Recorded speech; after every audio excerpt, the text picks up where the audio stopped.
RTC బస్సులో కూరగాయల లొల్లి. ఇప్పటి వరకు కేవలం రైతు బజార్లో, రోడ్ల పక్కన లేదా సూపర్ మార్కెట్లో మాత్రమే కూరగాయలు అమ్మేవారు.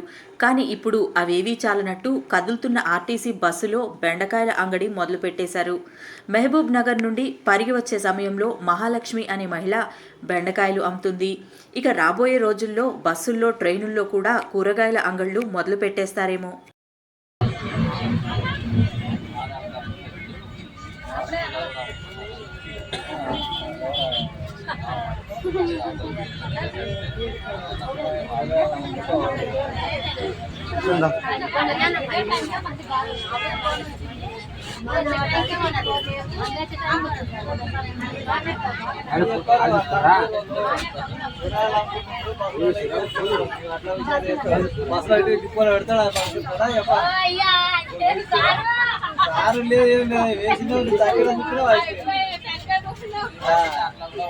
ఫ్రీ పాస్ అని చెప్పి ఇట్లా కూడా వాడుకుంటున్నాం. ఇంకేం చేయాలి.